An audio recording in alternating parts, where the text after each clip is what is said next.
여기는 베트남 남부 해상 지하 2300m, 세계 최고의 전문가들조차 손을 뗀 금단의 구역이었습니다.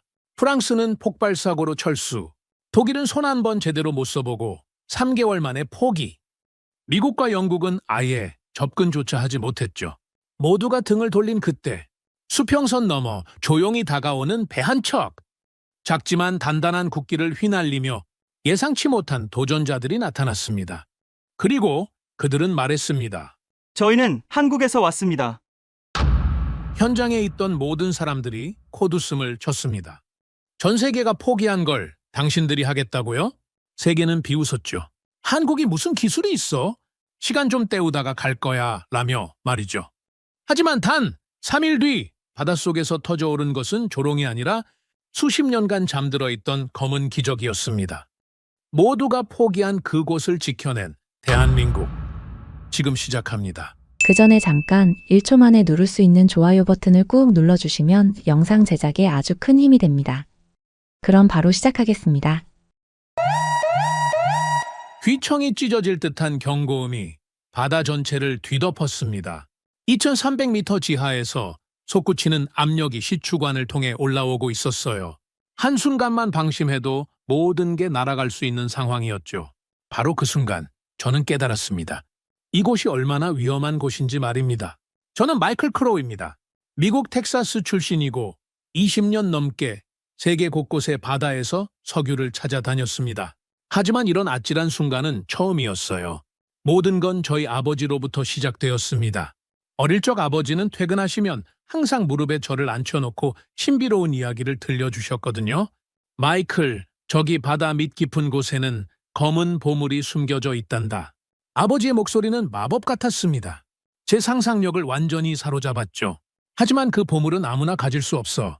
목숨을 걸고 찾아야 하는 거야. 왜요, 아빠?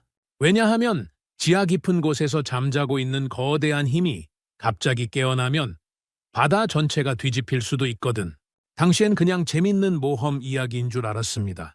하지만 지금 생각해보니 아버지는 정말 무서운 현실을 말씀하고 계셨던 거죠. 지하 3000m. 그곳은 인간이 함부로 건드려서는 안 되는 영역이란다. 하지만 누군가는 해야 하는 일이지. 그 말에 저는 완전히 빠져들었습니다. 하지만 동시에 궁금했어요. 아빠, 왜 그렇게 위험한 일을 해야 하는 거예요? 아버지가 잠시 창밖을 바라보시더니 진지하게 말씀하셨습니다. 네가 지금 입고 있는 옷도 집에 있는 의약품도 병원에서 쓰는 최첨단 장비들도 전부 석유 없이는 만들 수 없단다. 석유는 그냥 기름이 아니라 이 세상을 움직이게 해주는 보이지 않는 힘이야. 아버지가 잠시 멈추시더니 더 깊은 목소리로 말씀하셨습니다. 지금 우리가 누리는 모든 편안함은 누군가 깊은 바다 아래서 땀 흘린 덕분이야. 석유를 캐는 건 다음 세대를 위한 약속이지. 그 말씀을 듣고 저는 가슴이 뭉클해졌습니다. 밤마다 꿈꿨어요. 거대한 바다에서 숨겨진 보물을 찾는 연궁이 되는 꿈을 말입니다. 아빠, 저도 그 보물을 찾을 수 있을까요? 물론이지. 하지만 준비해야 할 게 많아. 용기, 기술, 그리고 절대 포기하지 않는 마음. 아버지의 대답은 단순했지만 제 인생을 바꿔놓았습니다. 그날부터 석유 개발자가 되겠다고 다짐했거든요. 하지만 현실은 쉽지 않았습니다. 아버지의 이야기만 듣고 자란 저에게 첫 번째 시련이 찾아왔거든요. 대학 1년 때였습니다. 에너지공학 수업에서 교수님이 무서운 통계를 발표했습니다. 전 세계 석유 시추 프로젝트 중 70%가 실패합니다. 그중 15%는 대형 사고로 이어지죠. 순간 교실이 조용해졌습니다. 모든 학생들이 긴장한 표정을 지었어요. 특히 심해 시추는 90%가 실패합니다.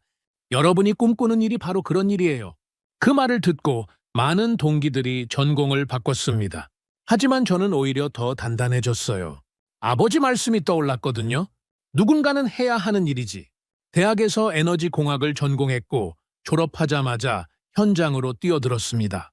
멕시코만에서 첫 시작을 했죠. 처음엔 아버지 이야기가 조금 과장된 줄 알았어요. 하지만 첫 시추 현장에서 바로 깨달았습니다. 신입, 여기서 한번 실수하면 끝이야. 선배가 진지하게 말했어요. 바다가 우리를 순식간에 삼켜버린다고? 정말 그랬습니다.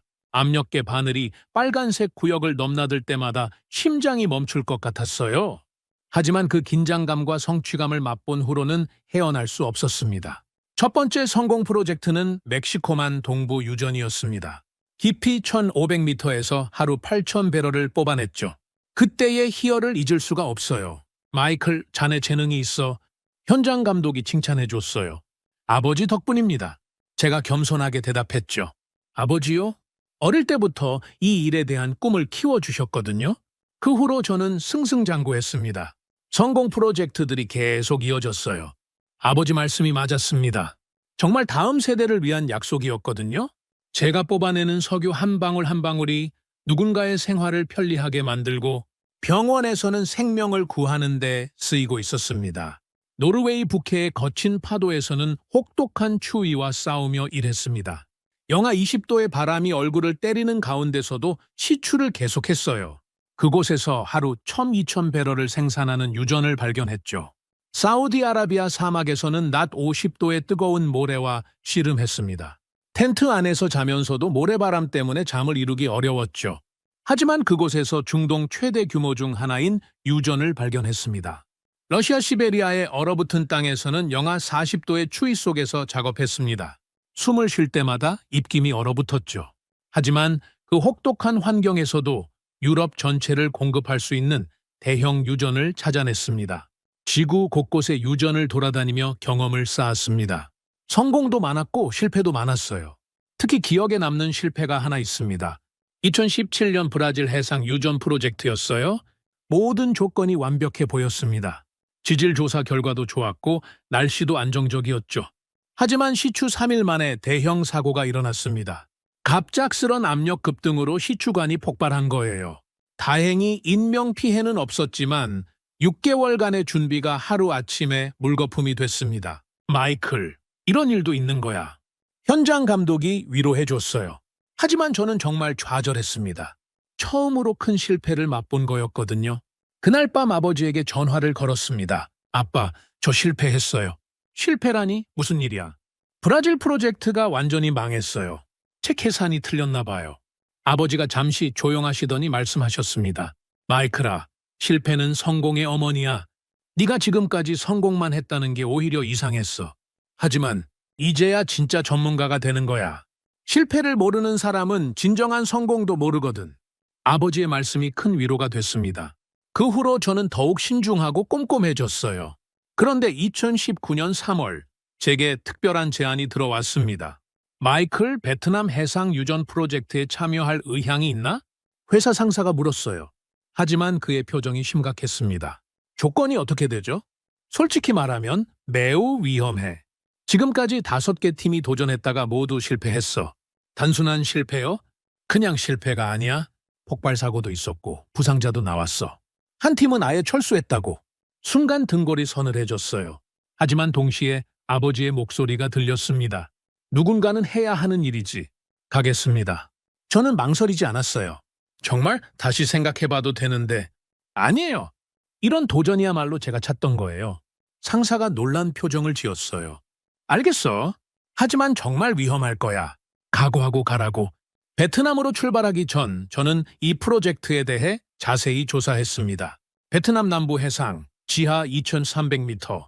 이론적으로는 엄청난 양의 석유가 매장되어 있을 것으로 추정되는 곳이었어요. 하지만 문제가 많았습니다. 첫 번째 도전팀은 프랑스였어요.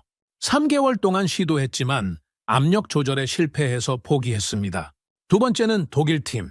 이들은 더 심각했어요. 시추 도중 폭발 사고로 작업자 2명이 중상을 입었죠. 세 번째 네덜란드 팀은 1개월 만에 철수했어요. 기술적으로 불가능하다는 결론을 내렸습니다. 네 번째 영국 팀은 아예 현장에 와보고는 하루 만에 돌아갔어요. 너무 위험하다면서요. 다섯 번째 러시아 팀도 비슷했어요. 장비만 확인하고 바로 철수했습니다. 자료를 보면 볼수록 왜 모든 팀이 포기했는지 이해됐어요. 정말 위험천만한 프로젝트였거든요. 하지만 동시에 도전 욕구도 생겼어요. 내가 해낼 수 있을까 하는 생각이 들었거든요. 베트남 남부 해상에 도착했을 때의 첫인상은 잊을 수 없습니다. 끝없이 펼쳐진 푸른 바다. 그 아래 2,300m 깊이에 숨겨진 석유. 겉보기엔 평화로워 보였지만 속을 들여다보면 정말 무서운 곳이었습니다. 이곳은 정말 예측 불가능합니다. 베트남 관리자가 떨리는 목소리로 설명했어요. 압력 변화가 너무 급격해서 언제 어떤 일이 일어날지 아무도 몰라요. 현장에 도착해보니 상황이 정말 심각했습니다. 프랑스, 독일, 네덜란드에서 온 세계 최고 전문가들이 모여 있었는데 모두의 얼굴이 어두웠어요. 마이클, 여긴 정말 다른 곳과 달라. 프랑스 엔지니어 피에르가 조용히 말했어요. 지하 압력이 완전히 미쳤어. 계산이 안 통해. 피에르는 파리 소르본 대학 출신으로 30년 경력의 베테랑이었습니다. 그런 그가 이렇게 말한다는 건 정말 심각한 상황이라는 뜻이었죠. 독일 팀 리더 한스도 고개를 저었습니다. 우리가 3개월 동안 최선을 다했지만 결국 포기할 수밖에 없었어. 너무 위험했거든. 한스는 하이델베르크 대학에서 지질학 박사 학위를 받은 사람이었습니다. 독일 최고의 석유 개발 전문가 중 한 명이었죠. 네덜란드 팀은 아예 짐을 싸고 있었습니다. 우리는 내일 철수해. 더 이상은 무리야. 팀 리더 얀이 말했죠. 얀은 네덜란드 왕립 석유회사 출신으로 북해 유전 개발의 산증인 같은 사람이었습니다. 그런 그마저 포기한다는 게 충격이었어요. 현장 분위기는 완전히 절망적이었습니다. 모두가 이미 마음속으로 포기한 상태였어요. 20년 경험의 저조차도 점점 확신이 사라졌습니다. 정말 이번엔 불가능한 걸까? 아버지도 이런 상황은 상상하지 못하셨을 텐데. 첫날 밤, 저는 현장 데이터를 꼼꼼히 살펴봤습니다. 과거 팀들이 시도했던 방법들, 실패 원인들, 압력 변화 패턴들까지 말이에요. 모든 팀이 같은 방식을 시도했더라고요. 고압에는 더 강한 압력으로 맞서는 것. 하지만 그럴 때마다 더 큰 반발이 일어났습니다. 뭔가 다른 방법이 있을 텐데. 그런 생각을 하고 있을 때였습니다. 멀리 수평선 너머에서 배 한 척이 조용히 다가오고 있었어요. 저기 또 다른 팀이 원해. 누군가 지친 목소리로 말했어요. 또 실패할 팀이 하나 더 늘어나는군. 다른 사람이 냉소적으로 대답했습니다. 처음엔 별로 눈에 띄지 않았습니다. 다른 팀들의 거대하고 화려한 장비들과 달리 그들의 배는 소박해 보였거든요. 특별해 보이지 않았어요. 하지만 배에서 내린 사람들을 보는 순간 뭔가 다른 기운을 느꼈습니다. 안녕하세요. 저희는 한국에서 왔습니다. 정중한 인사였습니다. 조용한 태도, 겸손한 모습. 하지만 그들의 눈빛에는 특별한 무언가가 있었어요.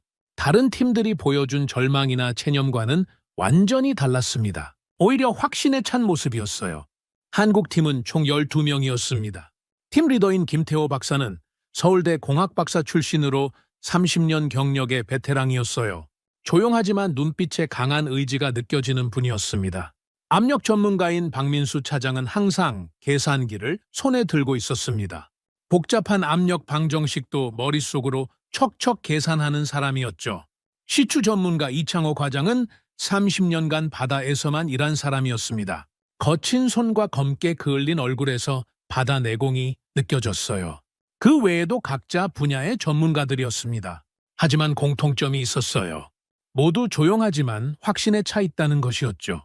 우리는 끝까지 해보겠습니다. 한국팀 리더의 한마디에 현장이 조용해졌어요. 모두가 그들을 바라봤습니다. 과연 이들이 다른 팀들이 실패한 이 일을 해낼 수 있을까?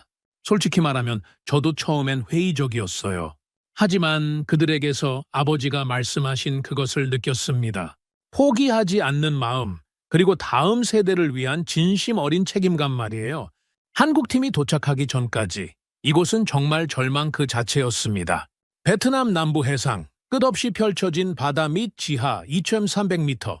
숫자로만 들으면 별것 아닌 것 같지만 실제로는 상상을 초월하는 깊이예요. 마이클, 이게 얼마나 깊은 건지 알아?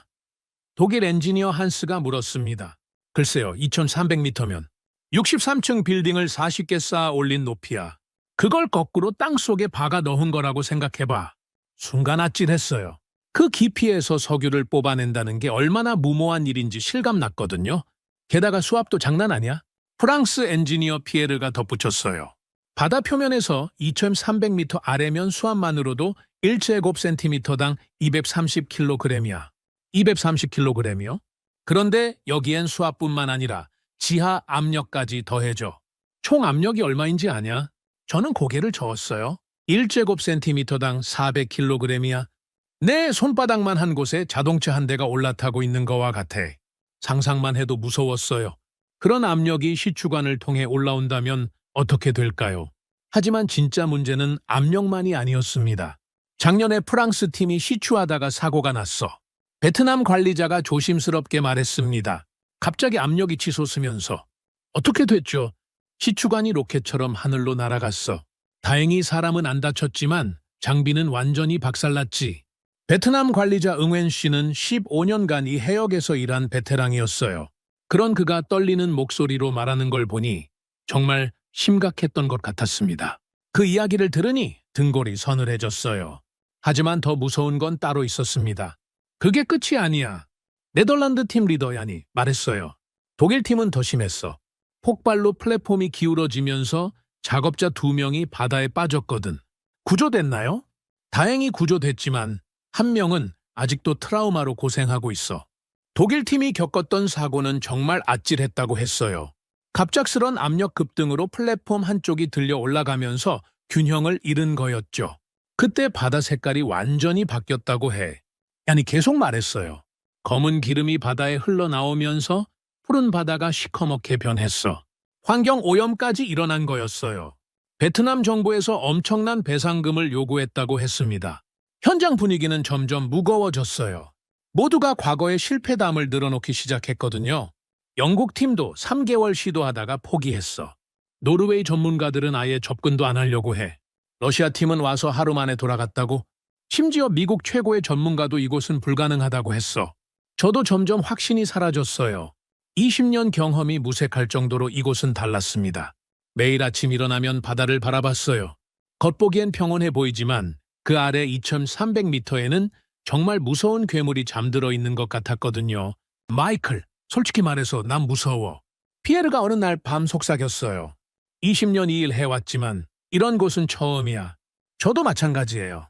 혹시 우리가 건드려서는 안 되는 걸 건드리고 있는 건 아닐까? 그 말이 계속 머릿속을 맴돌았어요. 정말 우리가 하고 있는 일이 옳은 걸까? 현장에서는 매일 회의가 열렸어요. 하지만 결론은 항상 같았습니다. 기술적으로 불가능합니다. 안전상 너무 위험해요. 이 정도 압력은 현재 기술로는 감당할 수 없어요. 다른 방법을 찾아봐야 할 것 같습니다. 하지만 다른 방법이라는 것도 마땅치 않았어요. 이미 세계 최고의 전문가들이 모든 방법을 시도해봤거든요. 베트남 정부 관계자들도 초조해했어요. 정말 안 되는 건가요? 베트남 에너지부 담당자가 물었습니다. 죄송합니다. 저희도 최선을 다했지만 이 유전이 성공하면 베트남 경제가 완전히 달라질 텐데 담당자의 목소리에 아쉬움이 가득했어요.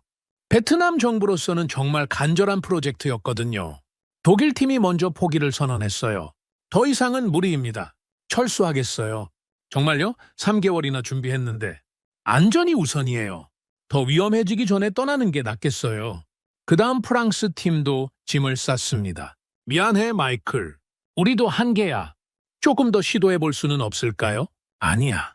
더 이상은 정말 위험해. 사람 목숨이 걸린 일이야. 네덜란드 팀은 이미 떠났고 영국 팀은 아예 오지도 않았어요. 미국에서 온 자문 전문가들도 하나둘 떠나기 시작했습니다. 현장엔 점점 사람이 줄어들었습니다.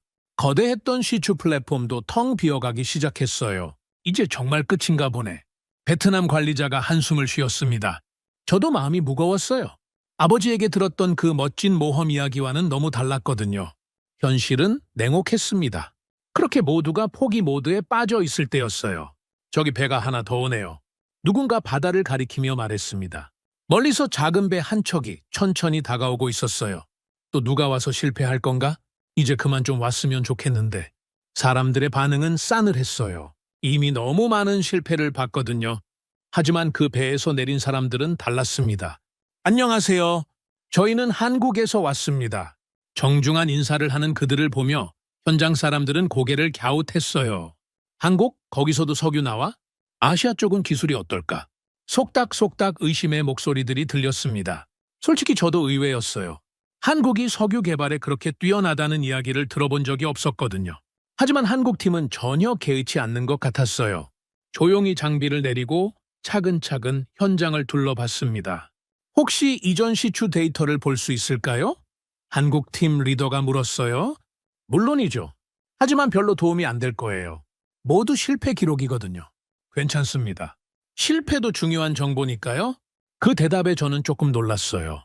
다른 팀들은 성공 사례만 찾으려 했는데 이들은 실패를 배우려 했거든요. 한국 팀은 며칠 동안 자료를 꼼꼼히 분석했습니다. 다른 팀들이 포기하고 떠나는 와중에도 묵묵히 공부했어요. 뭔가 방법이 있을 거예요. 한국 엔지니어 중 한 명이 말했습니다. 방법이요. 세계 최고 전문가들도 포기한 일을. 그래서 더 가능성이 있는 거죠. 기존 방식으로는 안 되니까 새로운 방법을 찾아야 해요. 그들의 자신감이 신기했어요. 근거 없는 자신감이 아니라 뭔가 확신에 찬 자신감이었거든요.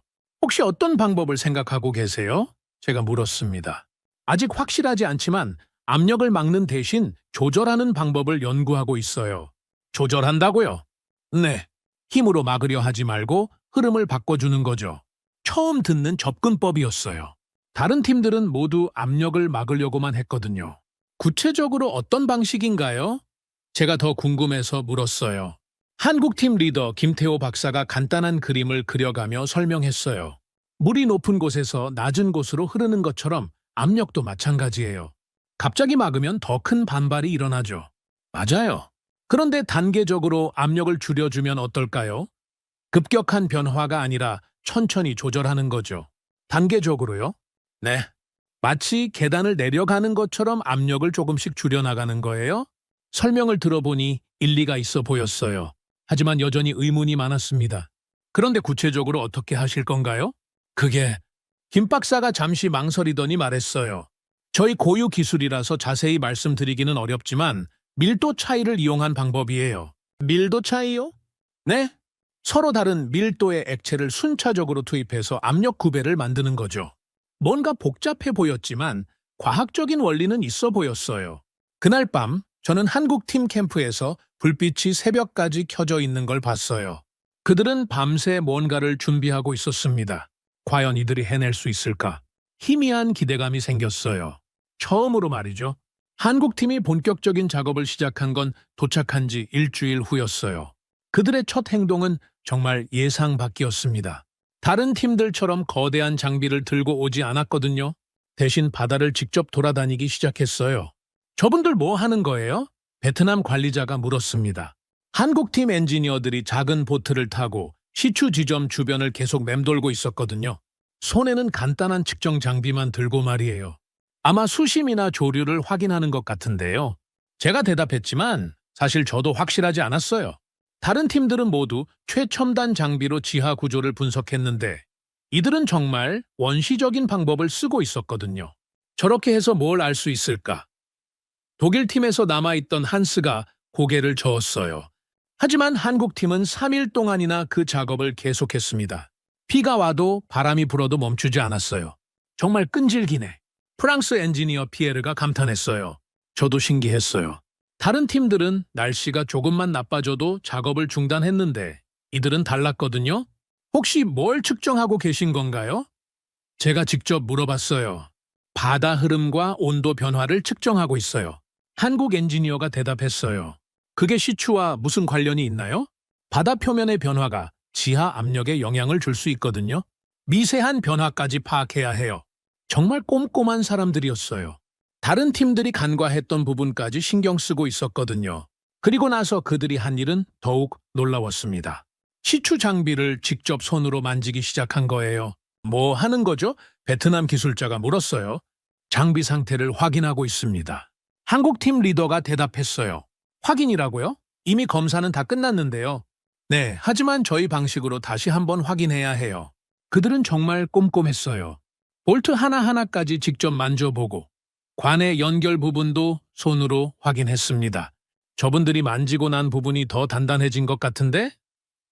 베트남 기술자가 신기해했어요. 맞아요. 미세한 흔들림까지 고쳐주시네요. 다른 기술자도 감탄했어요. 와, 저런 식으로 하는 사람들은 처음 봐. 한스가 말했어요. 요즘 시대에 손으로 확인한다고? 다 센서가 있는데. 피에르도 신기해했습니다. 하지만 한국팀의 진짜 놀라운 점은 따로 있었어요. 혹시 소금 구할 수 있나요? 한국 엔지니어 중 한 명이 갑자기 물었습니다. 소금이요? 베트남 관리자가 되물었어요. 네, 고농도 소금물을 만들어야 해서요. 요리용 소금 말인가요? 아니에요. 정제된 산업용 소금이요.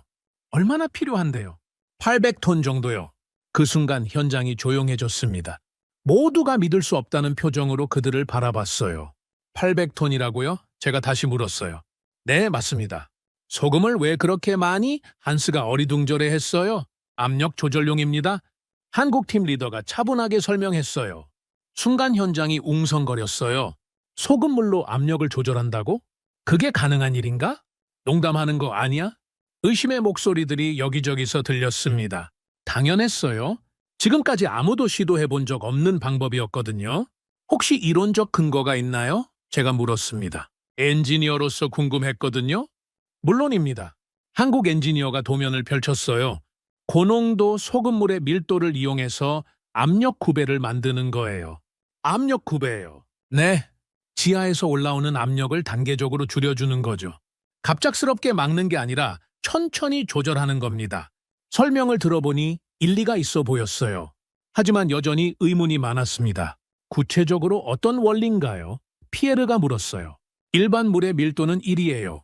하지만 고농도 소금물은 밀도가 1.2에서 1.3까지 올라갈 수 있거든요. 한국 엔지니어가 설명했어요. 밀도가 높으면 뭐가 좋은 거죠? 밀도가 높으면 더 무거워져요. 그러니까 지하에서 올라오는 압력을 더 효과적으로 누를 수 있죠. 아하! 게다가 소금물의 농도를 단계별로 다르게 하면 압력을 천천히 조절할 수 있어요. 점점 이해가 됐어요. 정말 과학적인 접근법이었습니다. 그런데 800톤이라는 건 정말 엄청난 양인데요. 베트남 관리자가 걱정스럽게 말했습니다. 맞아요. 하지만 그 정도는 되어야 효과가 있을 거예요. 한국팀 리더가 확신에 찬 목소리로 대답했습니다.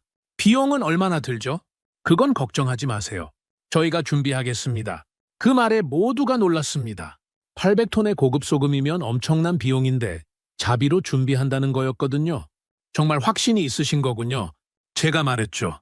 니, 실패할 수도 있지만 해볼 만한 가치는 있다고 생각해요.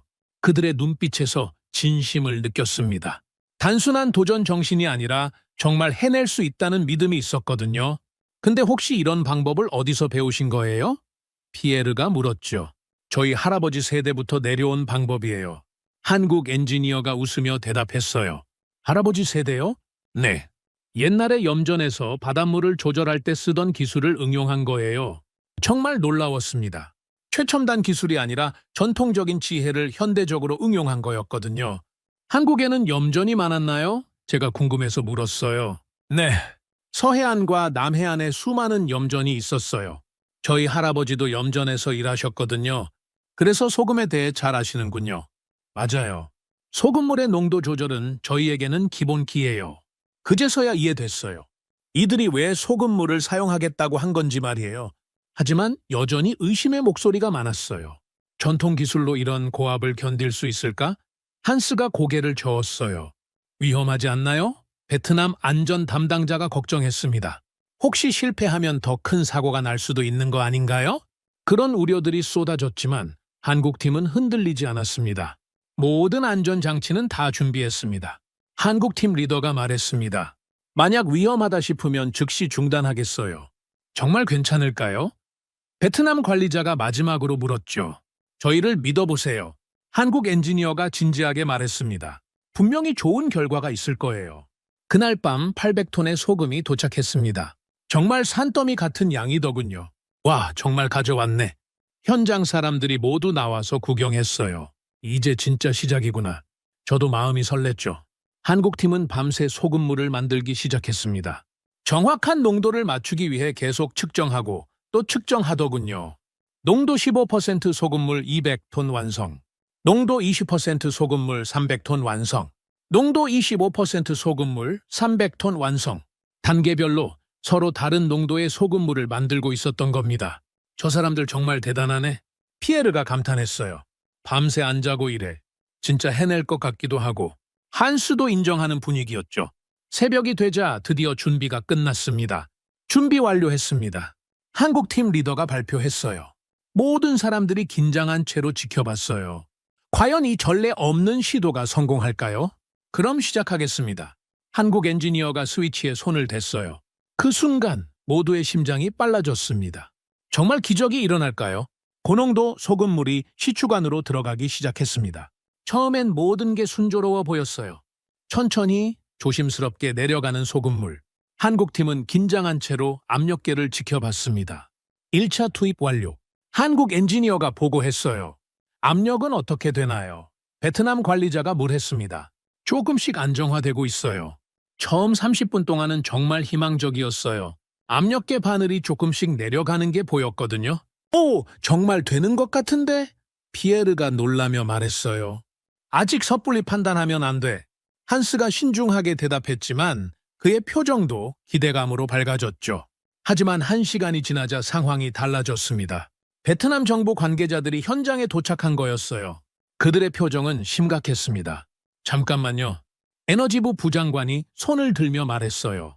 이 작업 승인 받은 거 맞나요? 네. 베트남 관리자가 당황했죠. 소금물 800톤을 바다에 투입하는 건 환경부 승인이 필요해요. 순간 현장이 조용해졌습니다. 아무도 그런 절차가 있는 줄 몰랐던 겁니다. 그럼 지금 당장 중단해야 하는 건가요? 한국팀 리더가 물었어요. 일단 중단하고 승인부터 받아야 할 것 같은데요. 한국팀의 얼굴이 어두워졌습니다. 한번 중단하면 다시 시작하기 어려울 수도 있었거든요. 얼마나 걸리죠? 제가 물었어요. 글쎄요, 빨라도 일주일은. 그 순간 다른 문제가 터졌습니다. 위험해요. 안전 담당자가 소리쳤어요. 압력이 갑자기 올라가고 있어요. 모든 사람들이 압력계를 봤습니다. 정말 바늘이 빨간색 구역으로 치솟고 있었던 겁니다. 이럴 줄 알았어? 한스가 소리쳤어요. 역시 무리였다고. 모두 대피 준비! 베트남 안전 책임자가 비상 신호를 울렸죠. 현장이 순식간에 아수라장이 됐습니다. 사람들이 뛰어다니고 경보음이 울려 퍼졌어요. 하지만 한국팀은 달랐습니다. 오히려 더 침착해졌더군요. 2차 소금물 투입 시작합니다. 한국 엔지니어가 차분하게 말했어요. 지금 이 상황에서요? 베트남 관리자가 믿을 수 없다는 표정으로 물었죠. 네, 이럴 때일수록 계획대로 해야 해요. 미쳤어. 지금 압력이 위험 수준인데. 피에르가 소리쳤어요. 하지만 한국팀 리더는 흔들리지 않았습니다. 믿어주세요. 이건 예상된 상황이에요. 예상된 상황이라고요? 네. 처음에 압력이 올라가는 건 당연해요. 하지만 2차 투입 후엔 안정될 거예요. 그 말에도 불구하고 의심의 목소리들이 쏟아졌죠. 정말 확신하세요? 베트남 부장관이 걱정스럽게 물었어요. 혹시 실패하면 어떻게 할 거예요? 안전 담당자가 따져 물었습니다. 과거 사고들 기억하죠? 그때도 이렇게 시작됐어요. 한스가 경고했어요. 현장 분위기가 점점 험악해졌습니다. 모두가 과거의 악몽을 떠올리고 있었던 겁니다. 그때였어요. 베트남 어부들이 나타난 거예요. 저기요! 한 어부가 소리쳤어요. 우리 고기잡이 어떻게 할 거예요? 고기잡이요? 관리자가 되물었어요. 소금물 때문에 물고기들이 다 도망갔어요. 생계에 문제가 생겼다고요. 어부들이 항의하기 시작했어요. 한국팀에 대한 원망의 목소리가 높아졌습니다. 외국 사람들이 와서 우리 바다 망쳐놓는다. 정부는 뭐 하는 거야? 당장 중단시켜. 상황이 점점 복잡해졌어요. 기술적 문제에 행정적 문제, 환경 문제까지 겹쳤거든요. 이런 상황에서 계속 진행하는 건 무리예요. 베트남 관리자가 한국팀에게 말했어요. 잠시만 기다려주세요. 한국팀 리더가 간청했어요. 30분만 더 주시면 결과를 보여드릴게요. 30분요? 지금 압력이 계속 올라가고 있는데? 믿어주세요. 반드시 안정될 거예요. 그때 제가 나섰어요. 잠깐만요. 모든 사람들을 향해 말했어요. 지금까지 실패한 팀들과 이들은 뭔가 달라요. 뭐가 다르다는 거죠? 한스가 물었어요. 준비 과정을 봤잖아요? 3일 동안 바다를 돌아다니며 조사하고 장비를 직접 손으로 확인했어요. 그런 팀은 처음이었어요. 그래도 위험한 건 마찬가지예요.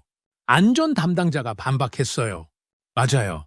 하지만 적어도 30분은 기다려볼 가치가 있어요. 제 말에 현장이 조금 조용해졌어요. 마이클 말이 맞아. 피에르가 동조했어요. 저들이 보여준 자신감은 근거 없는 게 아닌 것 같아. 하지만 여전히 반대 목소리가 많았어요. 만약 사고가 나면 누가 책임져요? 베트남 부장관이 물었어요. 저희가 모든 책임지겠습니다. 한국팀 리더가 단호하게 대답했어요. 모든 책임이라니. 네. 실패하면 모든 비용과 손해를 저희가 배상하겠어요. 그 말에 모두가 놀랐어요. 개인이 감당하기엔 너무 큰 책임이었거든요. 정말 그렇게까지 확신하세요? 제가 물었어요. 네, 반드시 성공할 거예요. 한국 엔지니어의 눈빛에는 흔들림이 없었어요. 오히려 더욱 결연해 보였습니다. 그럼 30분만 더 기다려 봅시다. 베트남 관리자가 결정했어요. 하지만 어부들은 여전히 항의했고 정부 관계자들은 걱정스러워했어요. 30분 후에도 안 되면 즉시 중단하는 거예요. 부장관이 못 박았어요. 알겠습니다. 한국팀이 고개를 끄덕였어요. 그렇게 긴장감 넘치는 30분이 시작됐어요. 모든 사람들이 압력계만 바라보며 숨을 죽였습니다. 과연 한국팀의 확신이 오를까요? 아니면 과거의 악몽이 다시 반복될까요? 시계 바늘이 천천히 움직였어요. 5분, 10분, 15분. 압력계의 바늘도 계속 요동치고 있었습니다. 아직 안정되지 않았어요? 이제 15분 남았어요. 베트남 관리자가 긴장한 목소리로 말했어요. 한국팀도 긴장한 채로 장비를 지켜봤어요. 하지만 여전히 침착했습니다. 혹시 3차 투입 준비하고 계신 건가요? 제가 물었어요. 네. 지금이 가장 중요한 시점이에요. 한국 엔지니어가 대답했어요. 지금요? 네? 압력이 최고조에 달했을 때 3차 투입을 해야 효과가 극대화돼요. 정말 치밀한 계획이었어요. 모든 상황을 예상하고 있었던 거죠. 10분 남았습니다. 베트남 부장관이 소리쳤어요. 그 순간이었어요. 한국팀이 3차 소금물 투입을 시작한 거예요. 남은 시간 5분. 모든 사람들이 압력계를 뚫어져라 바라봤습니다. 바늘은 여전히 빨간색 구역에서 미세하게 떨리고 있었어요. 위험한 상태였죠. 4분 남았습니다. 베트남 관리자가 긴장한 목소리로 알렸어요. 한국팀은 조용했어요. 하지만 그들의 손은 바쁘게 움직이고 있었습니다. 마지막 조정 작업을 하고 있었거든요. 혹시 마지막 투입 준비하는 거예요? 제가 물었어요. 네. 3차 고농도 소금물을 투입할 예정이에요. 한국 엔지니어가 대답했어요. 지금 이 상황에서요? 피에르가 놀랐어요. 네. 이때가 가장 중요한 순간이에요. 한국팀의 침착함이 오히려 더 무서웠어요. 이렇게 위험한 상황에서 어떻게 저렇게 차분할 수 있을까요? 3분 남았어요. 베트남 부장관이 소리쳤어요. 그 순간이었어요. 한국팀이 3차 소금물 투입을 시작한 거예요. 지금 투입하면 더 위험해질 수도 있어요. 안전 담당자가 경고했어요. 하지만 한국팀 리더는 확신에 찬 표정이었어요. 지금이 정확한 타이밍이에요. 믿어주세요.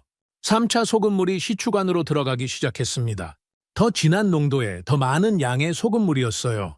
2분 30초? 현장의 긴장감이 극에 달했어요. 어부들은 여전히 항의하고 있었고 정부 관계자들은 비상 연락망을 점검하고 있었습니다. 그런데 그때였어요. 제가 압력계를 보며 소리쳤어요. 바늘이 미세하게 움직이기 시작했거든요. 위쪽이 아니라 아래쪽으로 말이에요. 정말 내려가는 건가? 피에르가 눈을 비비며 다시 봤어요. 맞아요. 분명히 내려가고 있어요.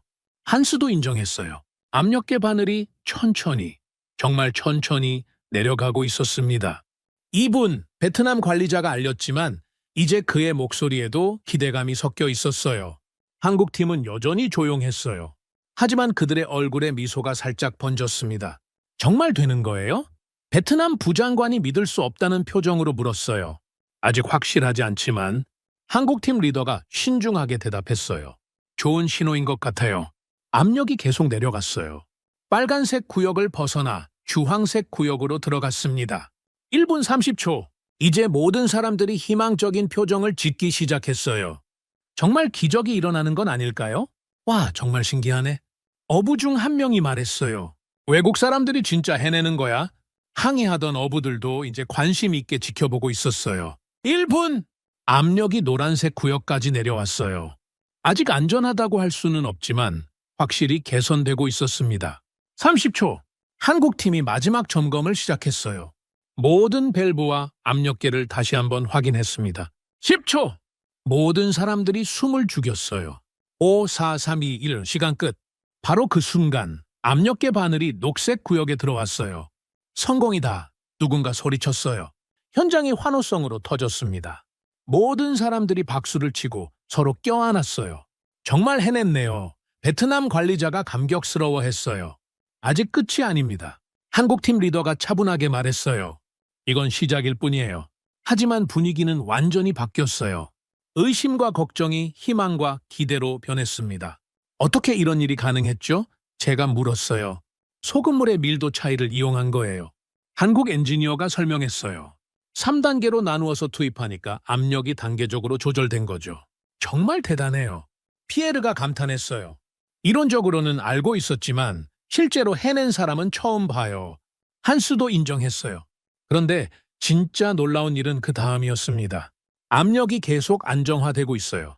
한국 엔지니어가 보고했어요. 시간이 지날수록 압력이 더욱 안정됐습니다. 녹색 구역 중에서도 가장 안전한 영역으로 들어간 거였어요. 이제 1차 시추를 시작할 수 있겠어요. 한국팀 리더가 말했죠. 벌써요? 베트남 관리자가 놀랐어요. 네, 압력이 충분히 안정됐으니까요. 하지만 한국팀의 놀라운 점은 기술만이 아니었습니다. 그들의 태도가 더 인상적이었던 겁니다. 혹시 어부분들과 이야기할 수 있을까요? 한국팀 리더가 물었어요. 어부들과요? 네. 저희 작업 때문에 피해를 보셨으니까 사과드리고 싶어요? 한국팀이 어부들에게 다가갔습니다. 죄송합니다. 저희 작업 때문에 고기잡이에 지장을 줘서요. 아, 뭘요? 어부들도 당황했어요. 성공하셨는데 뭘 사과해요. 그래도 피해는 피해죠. 나중에 보상해드리겠어요? 어부들이 감동했습니다. 자신들의 작은 피해까지 챙겨주는 외국인들을 본 적이 없었던 겁니다. 이 사람들 정말 다르네. 어부 중 한 명이 속삭였어요. 기술도 좋지만 마음씨도 좋아. 베트남 정부 관계자들도 인상이 바뀌었죠. 환경부 승인 문제는 저희가 빨리 처리해드리겠어요. 부장관이 말했어요. 특별 절차로 진행하겠습니다. 관리자도 적극적으로 나섰습니다. 모든 게 순조롭게 돌아가기 시작했습니다. 하지만 한국팀은 여전히 조심스러웠죠. 아직 방심하면 안 돼요. 한국 엔지니어가 동료들에게 말했어요. 맞아요. 이건 첫 번째 단계일 뿐이에요. 다른 엔지니어가 대답했어요. 그들의 신중함이 오히려 더 신뢰감을 줬어요. 성공에 도취되지 않고 계속 집중하는 모습이었거든요. 다음 단계는 언제 시작하세요? 제가 물었어요. 내일 아침부터요. 하지만 오늘 밤에 한 번 더 점검해야 해요. 밤새 작업하실 거예요? 네. 안전이 제일 중요하니까요. 그날 밤 한국팀은 정말 밤새 작업했어요. 모든 장비를 다시 점검하고 압력 변화를 계속 모니터링했습니다. 다른 사람들은 모두 잠들었지만 한국팀만은 불을 켜놓고 계속 일했어요. 저 사람들 정말 대단하다. 밤에 깨어난 피에르가 중얼거렸어요. 성공했는데도 계속 노력하네? 한스도 감탄했어요. 새벽이 되자 한국팀은 또 다른 놀라운 소식을 가져왔어요. 압력이 예상보다 더 안정됐어요. 한국 엔지니어가 보고했어요. 더 안정됐다고요? 네. 밤사이 계속 개선됐어요. 이제 본격적인 시추가 가능할 것 같아요. 정말 기적이었어요. 모든 사람들이 포기했던 일을 해낸 거였거든요. 어떻게 이런 일이 가능했을까요? 베트남 관리자가 물었어요. 기술도 중요하지만 한국팀 리더가 잠시 생각하더니 말했어요. 진심이 더 중요한 것 같아요. 진심이요? 네? 정말 해내고 싶다는 마음, 끝까지 포기하지 않는 마음이요. 그 말에 모든 사람들이 고개를 끄덕였어요. 정말 그들에게서 진심을 느낄 수 있었거든요. 이제 모든 준비가 끝났어요. 진짜 시추가 시작될 차례였습니다. 하지만 아무도 몰랐어요. 더 큰 시련이 기다리고 있다는 걸 말이에요. 본격적인 시추가 시작된 지 사흘째 되는 날이었어요. 모든 게 순조롭게 진행되고 있었습니다. 한국팀의 소금물 기법이 완벽하게 작동하고 있었거든요. 현재 깊이 1800m입니다. 한국 엔지니어가 보고했어요. 압력은 어떤가요? 베트남 관리자가 물었습니다. 아직 안정적이에요. 소금물이 제 역할을 하고 있어요. 현장 분위기는 완전히 달라졌어요. 처음엔 의심했던 사람들도 이제는 한국팀을 신뢰하고 있었습니다. 정말 대단해요. 피에르가 감탄했어요. 이런 안정적인 시추는 처음 봐요. 소금물 기법이 이렇게 효과적일 줄 몰랐어. 한스도 인정했어요. 베트남 어부들도 이제는 응원하는 분위기였어요. 처음에는 항의했던 사람들이 이제는 한국팀을 응원하고 있었습니다. 한국 사람들 정말 똑똑하네. 어부 중 한 명이 엄지를 지켜들었어요. 우리 바다에서 보물을 찾아주는구나. 이제 우리도 부자 되겠네. 모든 게 완벽해 보였어요. 하지만 바로 그때였습니다. 한국 엔지니어가 갑자기 압력계를 바라보며 고개를 갸웃했어요. 뭔가 이상한가요? 제가 물었어요. 압력이 조금 올라가고 있어요. 많이요? 아직은 아니에요.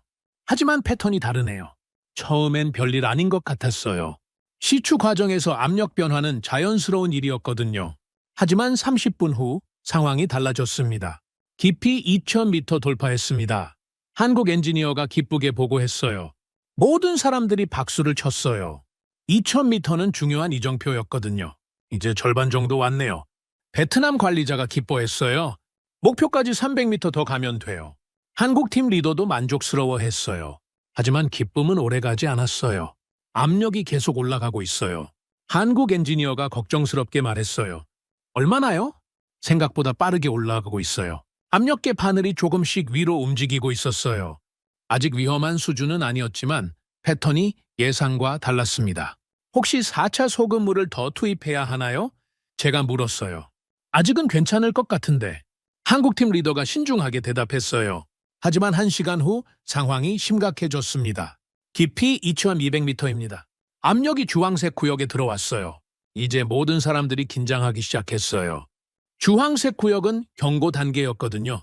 4차 소금물 추가 투입 시작합니다. 한국팀이 즉시 대응했어요. 4차 투입인가요? 베트남 관리자가 물었어요. 네, 더 진한 농도로 준비했어요. 한국팀은 침착했지만 다른 사람들은 불안해하기 시작했어요. 혹시 예전처럼 폭발하는 건 아닐까? 어부 중 한 명이 걱정했어요. 그럴 리 없어. 한국팀이 잘하고 있잖아. 다른 어부가 대답했지만 그의 목소리도 떨리고 있었어요. 그리고 드디어 그 순간이 왔습니다. 깊이 2500m 도달! 바로 그 순간이었어요. 위험해요. 압력 모니터링 담당자가 소리쳤어요. 압력계 바늘이 갑자기 빨간색 구역으로 치솟았습니다. 정말 순식간이었어요. 뭐야, 이게! 피에르가 놀라 뛰어 일어났어요. 기계들이 떨리기 시작했어요. 진동이 플랫폼 전체로 퍼졌습니다. 삐! 경보음이 울려 퍼졌어요. 모든 인원 대피 준비. 베트남 안전 책임자가 비상 신호를 올렸어요. 현장이 순식간에 아수라장이 됐습니다. 사람들이 이리저리 뛰어다니기 시작했어요. 이럴 줄 알았어. 한스가 소리쳤어요. 역시 이 깊이는 위험해. 예전 사고와 똑같은 패턴이야. 피에르가 경고했어요. 어부들은 겁에 질려 배로 도망치기 시작했어요. 우리 일찍 피하자. 바다가 폭발하겠어. 베트남 정부 관계자들도 당황했어요. 즉시 작업 중단하세요. 부장관이 소리쳤어요. 비상 대피 명령 내리겠습니다. 관리자가 무정의를 잡았어요. 통신실에서는 비상 코드가 울리기 시작했어요. 과거의 악몽이 되살아나는 순간이었습니다. 하지만 그 와중에도 한국팀만은 달랐어요. 5차 고농도 소금물 투입 준비. 한국팀 리더가 명령했어요. 지금 이 상황에서요?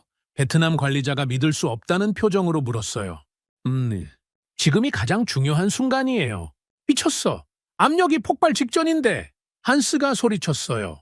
하지만 한국팀은 전혀 흔들리지 않았어요. 오히려 더욱 침착해졌습니다. 더 진한 농도, 더 빠른 속도로 투입 시작합니다. 한국 엔지니어가 차분하게 보고했어요. 정말 확신하세요? 제가 물었어요. 네, 이미 예상했던 상황이에요. 예상했다고요? 깊이 2500m에서 이런 일이 일어날 거라고 계산했어요. 그래서 5차 소금물을 미리 준비해둔 거죠. 그 말에 모든 사람들이 놀랐어요. 이들이 이런 위기까지 예상하고 있었다는 거였거든요.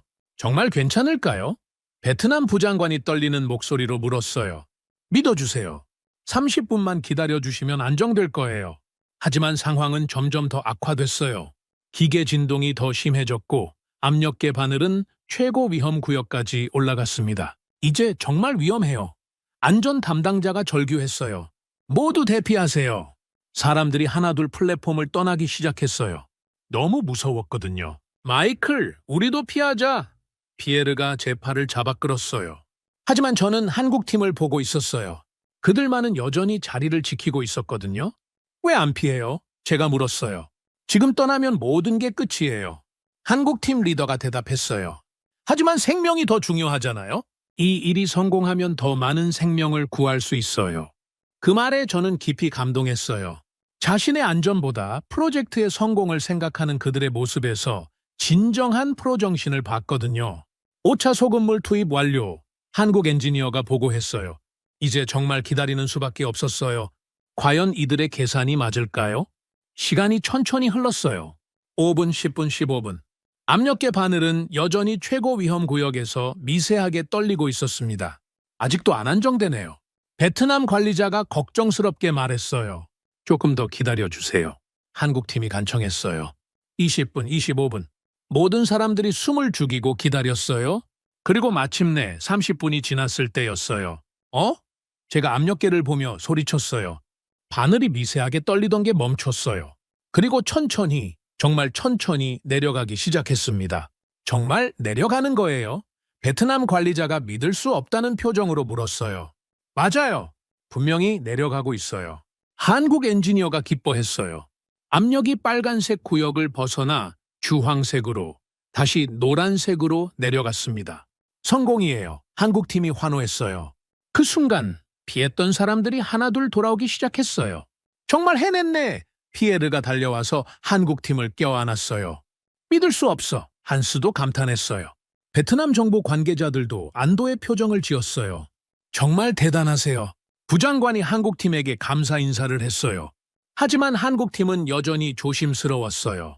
아직 끝난 게 아니에요. 한국팀 리더가 말했어요. 이제 진짜 시작이에요. 진짜 시작이라고요? 네, 이제 석유를 뽑아내야 하거든요. 정말 놀라운 사람들이었어요. 이렇게 큰 위기를 넘겼는데도 자만하지 않고 다음 단계를 준비하고 있었거든요. 그날 밤 한국팀은 또다시 밤새 작업했어요. 마지막 단계를 준비하기 위해서였습니다. 내일이면 정말 석유가 나올까요? 제가 물었어요. 그럴 거예요. 한국 엔지니어가 확신에 찬 목소리로 대답했어요. 하지만 마지막이 가장 중요해요. 방심하면 안 돼요. 정말 마지막까지 긴장을 늦추지 않는 사람들이었어요. 다음 날 아침 현장은 조용했어요. 한국팀이 밤새 준비한 마지막 단계가 시작되는 순간이었습니다. 모든 사람들이 긴장한 채로 지켜봤어요. 최종 깊이 2300m 도달했습니다. 한국 엔지니어가 보고했어요. 압력은 어떤가요? 베트남 관리자가 물었습니다. 완벽하게 안정되어 있어요. 소금물이 제 역할을 하고 있어요. 이제 정말 마지막 순간이었어요. 석유가 나올지 안 나올지 결정되는 순간 말이에요. 시추 완료했습니다. 한국팀 리더가 발표했어요. 이제 뭘 하나요? 제가 물었어요. 석유가 자연스럽게 올라올 때까지 기다려야 해요. 얼마나 걸리죠? 보통 30분에서 1시간 정도요. 하지만 이 깊이에서는 더 걸릴 수도 있어요. 모든 사람들이 시추관 입구를 바라봤어요. 2300m 아래에서 과연 석유가 올라올까요? 첫 30분은 아무 일도 일어나지 않았어요. 아직 아무것도 안 나오네요.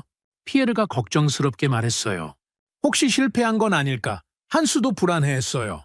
하지만 한국팀은 여전히 침착했어요. 아직 시간이 더 필요해요. 한국 엔지니어가 말했어요. 지하 깊은 곳에서 올라오는 거니까 시간이 걸리는 게 당연해요. 1시간이 지났어요. 여전히 아무것도 나오지 않았습니다. 베트남 관계자들이 초조해하기 시작했어요. 정말 나올까요? 부장관이 물었어요. 혹시 계산이 틀린 건 아닐까요? 관리자도 걱정했어요. 어부들도 하나둘 의문을 표했어요. 이상하네. 아무것도 안 나와. 혹시 우리가 너무 기대한 건 아닐까? 현장 분위기가 다시 무거워지기 시작했어요. 모두가 큰 기대를 했는데 아무것도 나오지 않으니까요. 그런데 한국팀만은 달랐어요. 오히려 더 집중하고 있었거든요. 뭔가 변화가 있을 거예요. 한국팀 리더가 확신에 찬 목소리로 말했어요. 어떤 변화요? 제가 물었어요. 지금 지하에서 압력이 조정되고 있을 거예요. 곧 신호가 올 거예요. 정말 신기했어요. 아무도 보지 못하는 지하 상황을 마치 직접 보는 것처럼 설명하고 있었거든요. 1시간 30분이 지났을 때였어요. 한국 엔지니어가 갑자기 장비를 확인했어요. 뭔가 있나요? 베트남 관리자가 달려왔어요. 미세한 진동이 감지되고 있어요. 진동이요? 네. 지하에서 뭔가 움직이고 있어요. 모든 사람들이 다시 시추관 입구로 몰려들었어요. 정말 뭔가 올라오고 있는 걸까요? 압력이 조금씩 올라가고 있어요. 한국 엔지니어가 보고했어요. 올라간다고요? 네. 아래에서 위로 밀어 올리는 압력이 감지돼요. 이제 모든 사람들이 흥분하기 시작했어요. 정말 나오는 건가? 드디어 성공하는 건가? 그리고 2시간이 지났을 때였어요. 뭔가 냄새가 나는데? 어부 중 한 명이 코를 킁킁거렸어요. 정말 이상한 냄새네. 다른 사람도 동조했어요. 석유 냄새예요. 한국 엔지니어가 기뻐했어요. 석유 냄새라고요? 네, 지하에서 석유가 올라오고 있어요. 현장이 웅성거리기 시작했어요. 정말 석유가 나오는 건가요? 그리고 마침내 그 순간이 왔습니다. 푹! 갑작스런 소리와 함께 시추관에서 뭔가 튀어나오기 시작했어요. 처음엔 작은 물방울 같았습니다. 하지만 점점 양이 많아졌어요. 나온다! 나와! 누군가 소리쳤어요. 그리고 바로 그 순간이었습니다. 와! 검은 기름이 하늘을 향해 힘차게 솟아올랐습니다. 마치 거대한 분수처럼 검은 석유가 하늘 높이 치솟았어요. 그 광경은 정말 말로 표현할 수 없었습니다. 성공이다! 모든 사람들이 동시에 소리쳤어요. 현장이 환호성으로 터졌습니다. 사람들이 뛰고 소리치고 서로 껴안았어요. 해냈다! 정말 해냈어! 피에르가 울먹이며 소리쳤어요. 믿을 수 없어! 정말 믿을 수 없어! 한스도 감격스러워했어요. 베트남 관계자들은 완전히 감동했어요. 당신들이 해냈군요. 부장관이 한국팀에게 달려와 손을 잡았어요. 정말 감사합니다. 정말 감사해요. 관리자도 눈물을 글썽이며 말했어요. 어부들도 기뻐서 어쩔 줄 몰라 했어요. 우리 바다에서 보물이 나왔어. 한국 사람들이 진짜 해냈구나. 이제 우리나라가 부자 되겠네? 하지만 그 가운데서도 한국팀만은 조용했어요. 그들은 솟아오르는 석유를 바라보며 조용히 서 있었습니다. 환호하지도 않고 자랑하지도 않았어요. 왜 안 기뻐하세요? 제가 물었어요. 기뻐요. 하지만 아직 일이 더 남았어요. 한국팀 리더가 차분하게 대답했어요. 더 남았다고요? 네. 이제 안전하게 생산할 수 있도록 시설을 정비해야 해요. 정말 끝까지 책임감 있는 사람들이었어요. 성공의 순간에도 다음 일을 생각하고 있었거든요. 석유는 계속 솟아올랐어요. 바닷바람을 가르며 하늘 높이 치솟는 검은 기둥. 그 광경을 보고 있으니 정말 꿈 같았습니다. 하루 생산량이 얼마나 될까요? 베트남 관리자가 물었어요. 아직 정확히 측정해 봐야겠지만 한국 엔지니어가 계산기를 두드렸어요. 아마 2만 배럴은 넘을 것 같아요. 2만 배럴이라고요? 부장관이 깜짝 놀랐어요. 네, 예상보다 훨씬 많이 나오고 있어요. 정말 놀라운 성과였어요. 다른 유전들과 비교해도 엄청난 양이었거든요. 이제 베트남도 석유 수출국이 되는 건가요? 어부가 물었어요. 그럴 수도 있겠네요. 한국팀 리더가 미소 지으며 대답했어요. 그날 저녁 성공을 축하하는 파티가 열렸습니다. 베트남 정부에서 준비한 거였죠. 한국팀에게 감사 인사를 전합니다. 부장관이 공식적으로 말했어요. 여러분이 없었다면 이런 기적은 불가능했을 거예요. 한국팀 리더가 나와서 인사했습니다. 저희만의 성공이 아니에요. 베트남 분들이 끝까지 믿어주셨기 때문에 가능했어요. 그리고 다른 나라 전문가분들의 조언도 큰 도움이 됐어요. 정말 겸손한 모습이었습니다. 자신들의 공로를 자랑하지 않고 모든 사람들에게 감사를 표했던 겁니다. 어떻게 이런 일이 가능했나요? 제가 물었어요. 기술도 중요하지만 한국팀 리더가 잠시 생각하더니 말했습니다. 포기하지 않는 마음이 더 중요했던 것 같아요. 포기하지 않는 마음이요? 네. 모든 사람들이 불가능하다고 할 때도 저희는 반드시 방법이 있을 거라고 믿었어요. 그 믿음이 어디서 나온 거죠? 저희 할아버지 아버지 세대가 물려주신 정신이에요. 어려워도 끝까지 해보라는 거죠. 그 말을 듣고 저는 깊이 감동했어요. 기술만으로는 이런 기적이 불가능했을 거예요. 정신력, 그것이 가장 중요했던 거죠. 파티가 끝난 후 저는 한국팀과 함께 바다를 바라봤어요. 내일부터는 어떻게 하세요? 제가 물었어요. 생산시설을 안정화하고 베트남 기술자들에게 운영 방법을 가르쳐 드릴 예정이에요. 계속 여기에 있으실 건가요? 한동안은 있어야죠. 안전하게 운영될 때까지는 저희가 책임져야 해요. 정말 끝까지 책임지는 모습이었어요. 그날 밤 저는 아버지에게 전화를 걸었어요. 아빠, 정말 기적을 봤어요. 기적이라니 무슨 일이야? 바다 밑 용을 정말 만났어요. 그리고 한국 사람들이 그 용을 길들였어요. 아버지가 웃으셨어요. 그래, 아빠가 말한 대로 됐구나. 용기와 기술, 그리고 포기하지 않는 마음이 있으면 불가능도 가능하게 만들 수 있다고 했잖아. 네, 정말 그랬어요. 그날 밤 저는 한국에 대해 완전히 다른 생각을 하게 됐어요. 작은 나라지만 정말 대단한 사람들이 사는 나라구나. 기술보다 태도가 더 중요하다는 걸 보여준 사람들이구나. 그리고 그 생각은 지금도 변하지 않았어요. 성공한 지 한 달이 지났을 때 정말 놀라운 일들이 일어나기 시작했어요. 베트남 정부가 공식적으로 이 유전에 특별한 이름을 붙인 거예요. 이 유전을 800톤 소금의 기적이라고 명명하겠습니다. 베트남 총리가 발표했어요.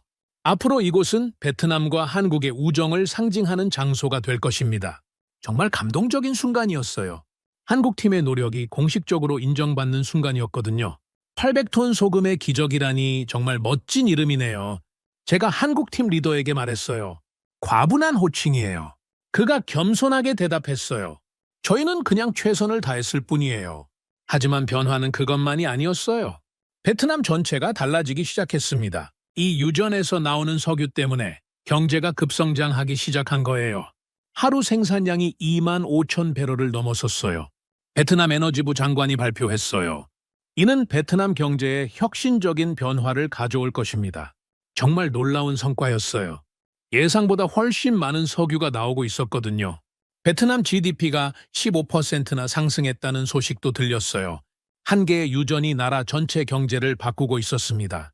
하지만 더 놀라운 건 따로 있었어요. 다른 나라들이 한국팀에 관심을 보이기 시작한 거예요. 혹시 우리나라 유전도 도와주실 수 있나요? 인도네시아 대사가 문의했어요. 말레이시아에도 어려운 유전이 있는데 도움을 받을 수 있을까요? 말레이시아 정부도 요청했어요. 심지어 아프리카 나이지리아에서도 연락이 왔어요. 우리도 800톤 소금의 기적을 경험하고 싶습니다. 나이지리아 석유부 장관이 말했어요. 브라질, 멕시코, 카자흐스탄까지 전 세계에서 한국팀에게 도움을 요청하기 시작했습니다. 한국팀은 갑자기 세계적인 스타가 됐어요. 정말 신기해요. 피에르가 감탄했어요. 이제 한국 기술을 모르는 사람이 없을 거예요. 맞아요. 완전히 판도가 바뀌었어요. 한수도 인정했어요. 석유 개발 역사가 바뀌고 있는 것 같아요. 제가 말했어요. 하지만 한국팀의 태도는 여전히 겸손했어요. 저희가 특별한 건 아니에요. 한국팀 리더가 말했어요. 그냥 포기하지 않고 끝까지 해본 것뿐이에요. 하지만 그게 가장 어려운 일이잖아요. 제가 대답했어요. 모든 사람들이 불가능하다고 할 때도 믿음을 잃지 않는 건 말이에요. 그의 대답이 인상 깊었어요. 저희 할아버지가 자주 하시던 말씀이 있어요. 하늘이 무너져도 솟아날 구멍은 있다고요. 그 말씀이 힘이 됐나요? 네. 아무리 어려워도 반드시 방법은 있다고 믿었어요. 그때 베트남 어부들이 찾아왔어요. 처음에 항의했던 바로 그 어부들이었습니다. 한국 선생님들, 어부들이 밝은 표정으로 인사했어요. 무슨 일이세요? 한국팀이 놀랐어요. 감사 인사 드리러 왔어요. 감사 인사요? 네. 석유가 나온 덕분에 관광객들이 많이 와요. 고기잡이보다 관광업이 더 잘 되고 있어요. 정말 예상치 못한 변화였어요. 항의했던 어부들이 오히려 더 큰 혜택을 보게 된 거였거든요. 관광객들이 800톤 소금의 기적을 보러 온다고 해요. 어부가 덧붙였어요. 한국 분들이 처음에 약속하신 대로요. 한국팀이 초기에 약속했던 보상을 정부가 대신 해준 거예요. 게다가 관광업까지 성황을 이루고 있었습니다. 다행이네요. 한국팀 리더가 안도했어요. 처음엔 미안했는데 이렇게 좋은 결과가 나와서 다행이에요. 어부들이 떠난 후 저는 한국팀에게 물었어요. 앞으로 어떤 계획이 있으세요? 일단 베트남 기술자들 교육을 마무리해야 해요. 한국 엔지니어가 대답했어요. 그 다음엔 다른 나라 요청들을 검토해 볼 예정이에요. 정말 바빠지겠네요. 맞아요. 하지만 기분 좋은 바쁨이에요. 그때 베트남 총리가 현장을 방문했어요. 공식적인 감사 인사를 위해서였습니다. 한국팀 덕분에 베트남이 새로운 전환점을 맞게 됐습니다. 총리가 말했어요. 이는 단순히 석유 발견이 아니라 불가능을 가능으로 만든 정신의 승리입니다. 과찬이십니다. 한국팀 리더가 겸손하게 대답했어요. 아닙니다. 여러분이 보여준 것은 기술 이상의 가치예요. 총리의 말이 계속됐어요. 포기하지 않는 정신, 끝까지 책임지는 태도, 그리고 남을 배려하는 마음, 이것이야말로 진정한 힘이라고 생각합니다. 그 말에 모든 사람들이 박수를 쳤어요. 며칠 후 국제석유학회에서 특별상 수상 소식이 전해졌어요. 한국팀이 혁신기술상을 받게 됐어요. 베트남 관리자가 기쁘게 알려줬어요. 전 세계 석유 전문가들이 인정한 거예요. 하지만 더 의미 있는 소식은 따로 있었어요. 베트남 정부에서 한국의 명예 시민권을 수여하기로 했어요. 총리 비서관이 발표했어요. 한국팀 전원에게 베트남 명예 시민 자격을 드리겠습니다. 정말 감동적인 순간이었어요. 기술적 성과를 넘어서 인간적인 인정을 받는 순간이었거든요. 한 달 후 저는 한국팀과 작별 인사를 나눴어요. 정말 많은 걸 배웠어요. 제가 말했어요. 기술보다 태도가 더 중요하다는 걸 깨달았어요. 저희도 많이 배웠어요. 한국팀 리더가 대답했어요. 베트남 분들의 따뜻한 마음, 다른 나라 전문가들의 조언, 모든 게 도움이 됐어요. 앞으로도 연락하고 지내요. 물론이죠. 언제든 환영이에요.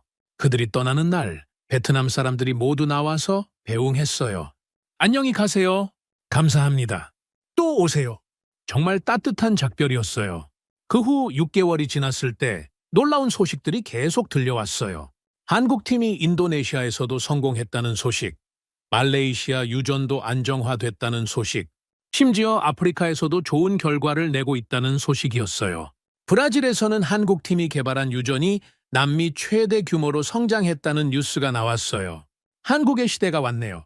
피에르가 감탄했어요. 정말 그런 것 같아요. 한수도 동조했어요. 저도 그렇게 생각했어요. 하지만 그것은 단순히 기술의 시대가 아니었어요. 진심과 끈기의 시대, 포기하지 않는 정신의 시대였습니다. 1년 후 저는 베트남을 다시 방문했어요. 800톤 소금의 기적 유전은 여전히 활발하게 생산되고 있었어요. 하루 3만 배럴을 넘나드는 놀라운 성과를 내고 있었습니다. 한국팀이 설계한 시설들이 완벽하게 작동하고 있어요. 베트남 기술자가 자랑스럽게 말했어요. 교육받은 대로 운영하니까 아무 문제가 없어요. 현장에는 기념비가 세워져 있었어요. 800톤 소금의 기적을 만든 한국팀에게 감사를 드립니다. 라고 쓰여 있었습니다. 그 기념비를 보며 저는 깊이 생각했어요. 석유 한 방울 나지 않던 나라가 어떻게 세계 최고의 유전 개발 기술을 가질 수 있었을까? 답은 간단했어요. 기술이 아니라 마음이었습니다. 포기하지 않는 마음, 끝까지 책임지는 마음, 남을 배려하는 마음. 바로 그것이 진정한 한국의 힘이었어요. 그날 밤 저는 아버지에게 다시 전화를 걸었어요. 아빠, 이제 알 것 같아요. 뭘 알겠다는 거야? 바다 및 용을 길들이는 진짜 방법을요. 어떤 방법인데? 힘으로 제압하는 게 아니라 진심으로 소통하는 거예요. 아버지가 웃으셨어요. 그래, 바로 그거야. 마이클이 드디어 깨달았구나. 2년 후 저는 놀라운 소식을 들었어요. 한국팀이 개발한 소금물 압력 조절 기술이 국제 표준이 됐다는 소식이었습니다. 전 세계 모든 심해 시추 프로젝트에서 이 기술을 사용하기 시작했어요. 한국이 석유 개발 기술의 새로운 기준을 만들었습니다. 국제 석유 학회 회장이 발표했어요. 이제 심해 시추의 안전성과 효율성이 비약적으로 향상될 것입니다. 정말 놀라운 일이었어요. 작은 나라에서 시작된 기술이 전 세계 표준이 된 거였거든요. 그리고 3년 후 저는 더욱 놀라운 소식을 들었어요. 한국의 국제 석유 개발 연구소가 설립됐다는 소식이었습니다. 전 세계 석유 전문가들이 한국에 와서 공부하기 시작했어요. 한국이 석유 개발 기술의 메카가 됐어요. 피에르가 감탄하며 말했어요. 그는 이제 한국에서 공부하고 있었습니다. 정말 믿기 어려운 변화네요. 한수도 동조했어요. 그도 한국 연구소에서 일하고 있었어요. 지금도 그때를 생각하면 가슴이 뭉클해집니다. 한국이라는 나라, 그리고 한국 사람들이 보여준 정신, 그것은 제 인생을 완전히 바꿔놓았습니다. 기술보다 태도, 지식보다 정신이 더 중요하다는 걸 배웠거든요. 그리고 그 교훈은 지금도 제 일에 큰 도움이 되고 있습니다. 어려운 프로젝트를 만날 때마다 한국팀을 떠올려요. 저들처럼 끝까지 포기하지 말자. 진심을 다하면 반드시 길이 열린다. 그렇게 생각하며 오늘도 바다 위에서 일하고 있습니다. 언젠가 다시 한국팀과 함께 일할 기회가 온다면 그때는 저도 그들처럼 누군가에게 감동을 줄 수 있는 사람이 되고 싶어요. 그것이 바로 800톤 소금의 기적이 제게 남겨준 가장 소중한 선물입니다.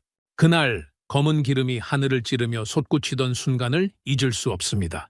그 자리에 있던 사람들은 국적을 잊고 기술의 수준을 잊고 그저 한 가지 감정에 휩싸였습니다. 경외였습니다. 이건 단순한 유전 발견이 아니었어요. 전 세계가 포기한 자리에 조용히 다가온 나라가 있었습니다. 누구도 주목하지 않았지만 자신들만의 방식으로 묵묵히 해내고야만 나라. 바로 대한민국이었습니다. 기술력도 중요했어요. 하지만 이 바다 밑 기적을 만든 건 기술보다 진심이었습니다. 불가능하다던 바닷속 깊은 곳, 지하 2300m 아래. 그 어둠 속을 향해 소금 800톤을 쏟아붓는 그들의 땀 방울엔 무모함이 아닌 믿음이 담겨 있었습니다. 모든 사람들이 안 된다, 위험하다, 불가능하다고 말할 때도 한국팀만은 달랐어요. 우리는 끝까지 해보겠습니다. 그 한마디에 담긴 무게가 얼마나 묵직했는지 모르겠어요. 그리고 마침내 터져오른 그 순간 석유는 땅에서 솟았고 그 자리에 있던 모든 이들의 가슴 속엔 눈물이 솟았습니다. 베트남 어부들이 말했어요. 한국 사람들이 우리 바다에서 보물을 찾아줬다고. 베트남 정부는 이곳을 800톤 소금의 기적이라 명명했습니다. 그리고 그 이름은 지금도 그 바다에 새겨져 있어요. 어느 날 한 아버지가 아들에게 말했습니다. 그건 말이다. 지금 우리가 누리는 모든 편안함은 누군가 깊은 바다 아래서 땀 흘린 덕분이야. 네가 지금 입고 있는 옷도, 집에 있는 의약품도, 병원에서 쓰는 최첨단 장비들도 전부 석유 없이는 만들 수 없단다. 석유는 그냥 기름이 아니라 이 세상을 움직이게 해주는 보이지 않는 힘이야. 석유를 캐는 건 다음 세대를 위한 약속이지. 그 약속을 지킨 사람들이 있었어요. 작은 나라에서 온 조용하지만 뜨거운 마음을 가진 사람들이었습니다. 그 후 한국팀은 인도네시아로, 말레이시아로, 아프리카로 떠났어요. 그들이 가는 곳마다 불가능이 가능이 되었고 절망이 희망이 되었습니다. 이제 사람들은 알고 있어요. 왜 사람들이 한국을 기술의 나라, 희망의 나라라 부르는지 말이에요. 작지만 단단하게, 조용하지만 뜨겁게. 그들은 오늘도 땅을 파고 바다를 건너 세상을 움직이고 있습니다. 석유 한 방울 나지 않던 나라. 이젠 전 세계 유전의 희망을 만드는 나라. 베트남 바다 깊은 곳에서 시작된 그 기적은 지금도 계속되고 있습니다. 그 이름, 대한민국입니다. 5년이 지난 지금 저는 여전히 바다 위에서 일하고 있습니다. 하지만 예전과는 완전히 달라졌어요. 한국팀과의 만남이 저를 바꿔놓았거든요. 이제 어려운 프로젝트를 만날 때마다 제일 먼저 생각하는 게 있습니다. 이 일이 누구를 위한 일인가? 돈을 벌기 위한 일인지, 아니면 정말 다음 세대를 위한 일인지 말이죠. 한국팀이 그랬듯이 저도 이제 진심을 다해 일합니다. 기술만으로는 부족하다는 걸 깨달았거든요. 마음이 함께해야 진짜 기적이 일어난다는 것을요. 젊은 엔지니어들에게도 항상 말해줍니다. 포기하지 마라. 한국 사람들처럼 끝까지 해보라고. 그러면 그들이 물어요. 한국이 그렇게 대단한가요? 그럴 때마다 저는 자신 있게 대답합니다. 한국은 불가능을 가능으로 만드는 나라야. 그들에게는 우리가 배워야 할 정신이 있어. 지금도 전 세계 어딘가에서 한국 사람들이 새로운 기적을 만들고 있을 겁니다. 조용하지만 확고하게, 겸손하지만 당당하게 말이죠. 그리고 언젠가 또 다른 마이클이 그 기적을 목격하고 감동받을 거예요. 한국이라는 나라, 한국 사람들의 진심을 느끼면서 말입니다. 그것이야말로 진짜 한국의 힘이죠. 기술을 넘어선 마음의 힘입니다. 오늘의 사연은 여기까지입니다. 구독과 좋아요는 영상 제작에 아주 큰 힘이 됩니다. 지금까지 감동테라스 저는 소희였습니다.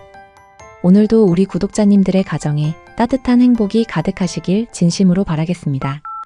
긴 영상 끝까지 시청해주셔서 정말 감사합니다. 내일 더 좋은 이야기로 찾아뵙겠습니다. 감사합니다.